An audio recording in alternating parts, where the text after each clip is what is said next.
Prince Hyacinth and the Dear Little Princess.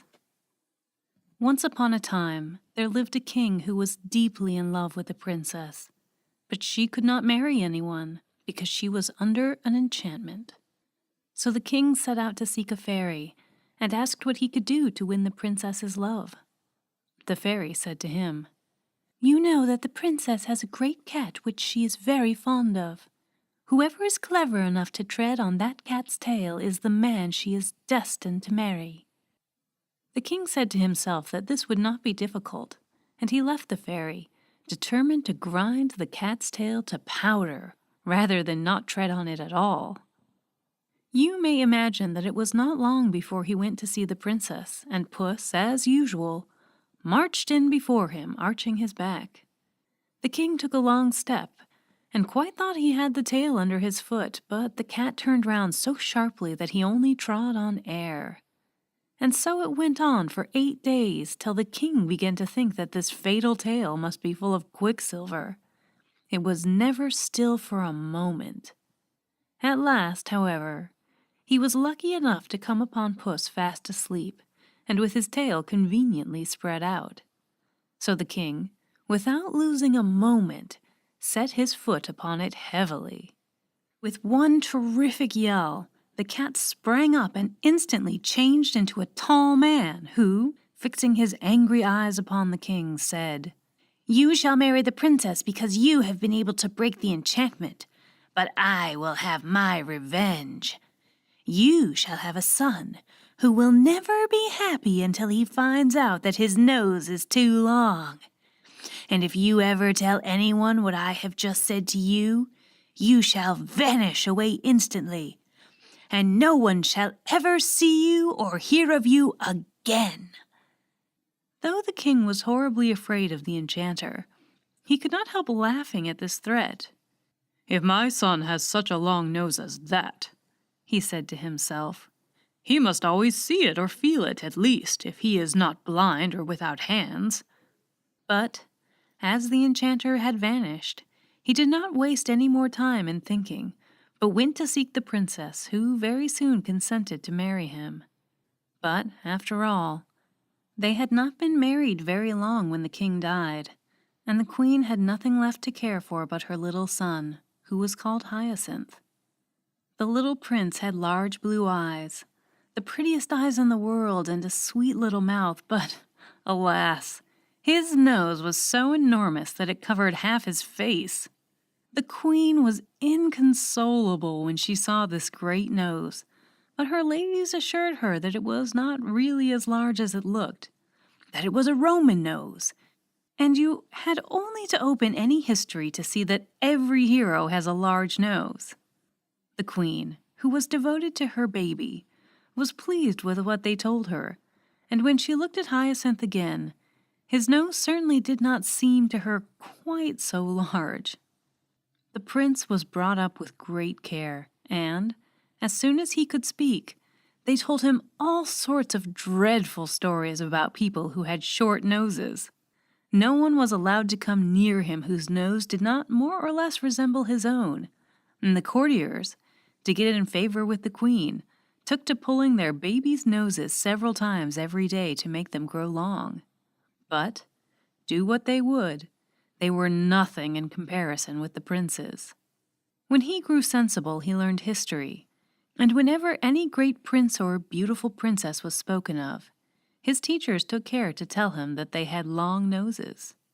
His room was hung with pictures, all of people with very large noses, and the prince grew up so convinced that a long nose was a great beauty that he would not on any account have had his own a single inch shorter.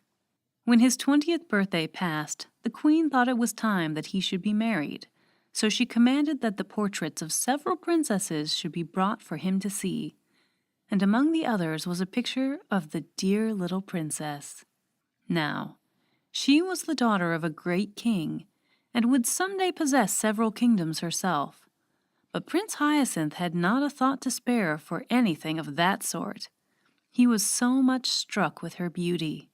The princess, whom he thought quite charming, had, however, a little saucy nose which, In her face was the prettiest thing possible, but was a cause of great embarrassment to the courtiers, who had got into such a habit of laughing at little noses that they sometimes found themselves laughing at hers before they had time to think. But this did not do at all before the prince, who quite failed to see the joke, and actually banished 2 of his courtiers who had dared to mention disrespectfully the dear little princess's tiny nose. The others, taking warning from this, learned to think twice before they spoke, and one even went so far as to tell the prince that, though it was quite true that no man could be worth anything unless he had a long nose, still, a woman's beauty was a different thing, and he knew a learned man who understood Greek and had read in some old manuscripts that the beautiful Cleopatra herself had a tip-tilted nose. The prince made him a splendid present as a reward for this good news, and at once sent ambassadors to ask the dear little princess in marriage.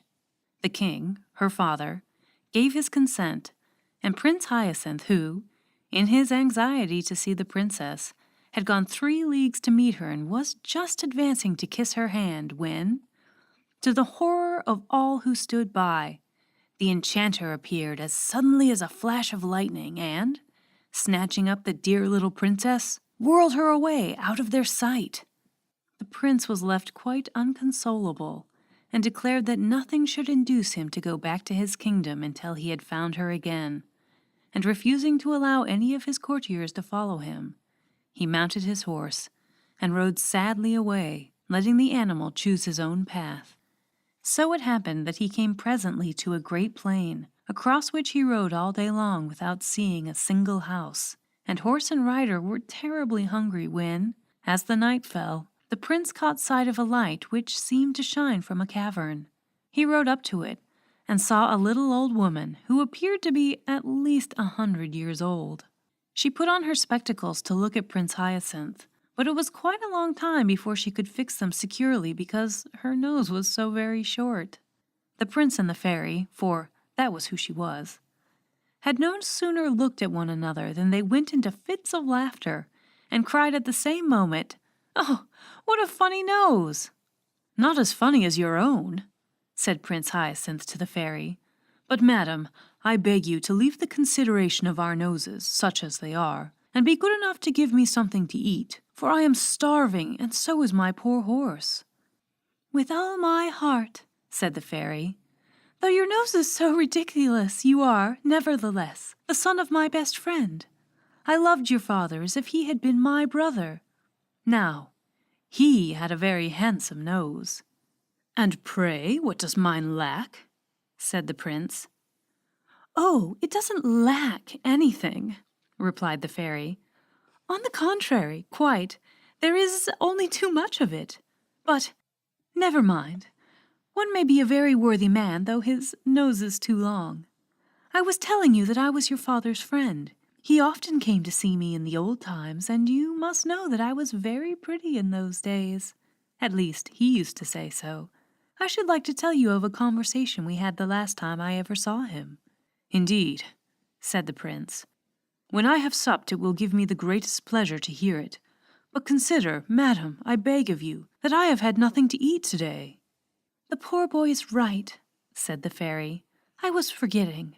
Come in, then, and I will give you some supper, and while you are eating I can tell you my story in a very few words, for I don't like endless tales myself.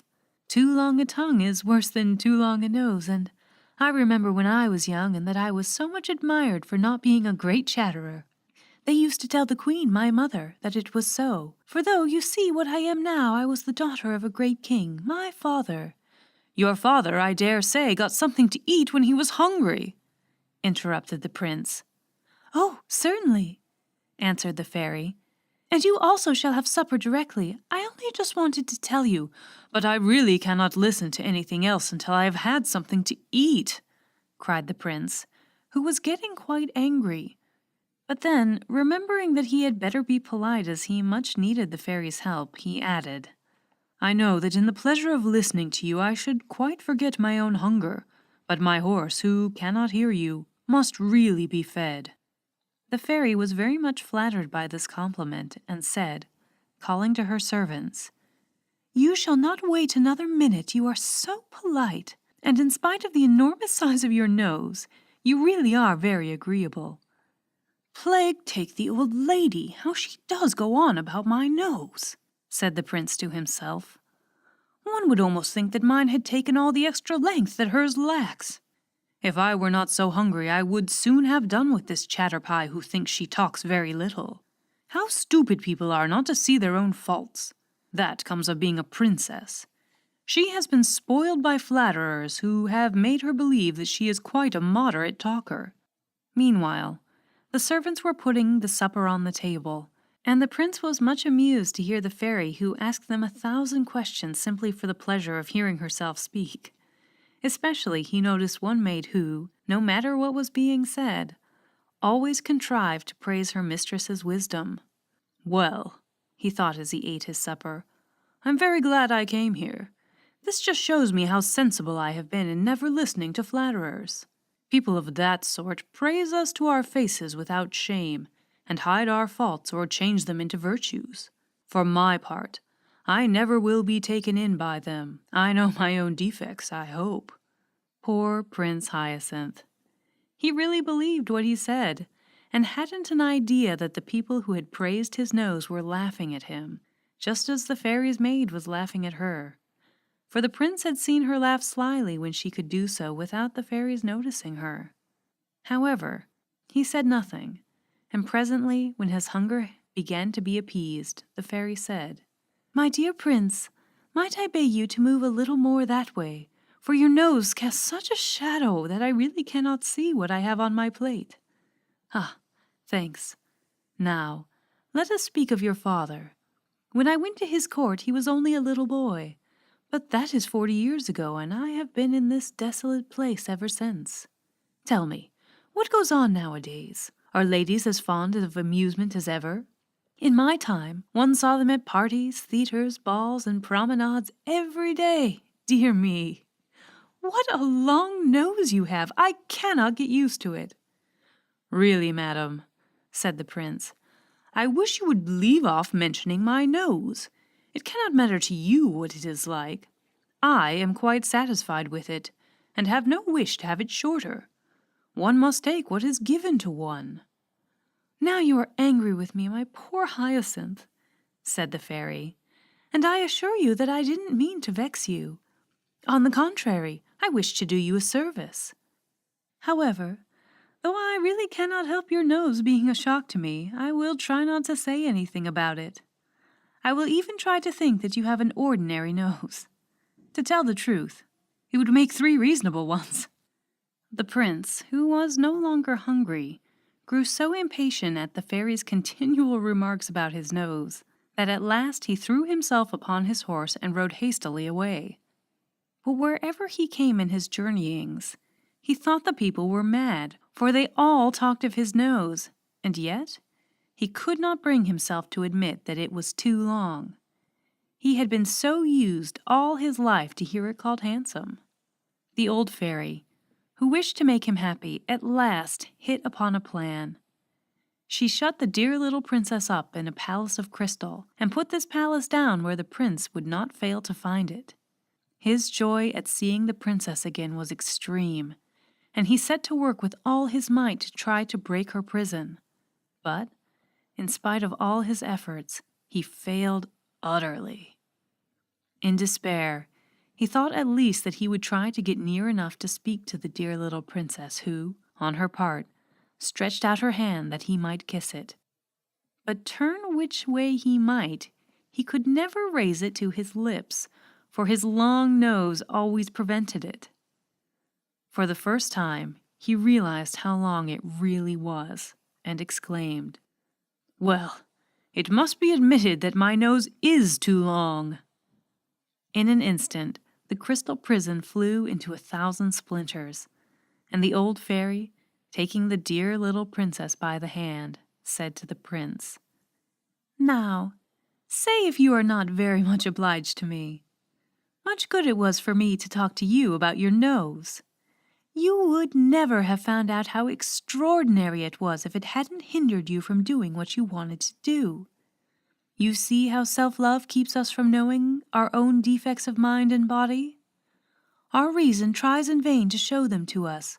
We refuse to see them till we find them in the way of our interests. Prince Hyacinth, whose nose was now just like anybody else's, did not fail to profit by the lesson he had received. He married the dear little princess, and they lived happily ever after.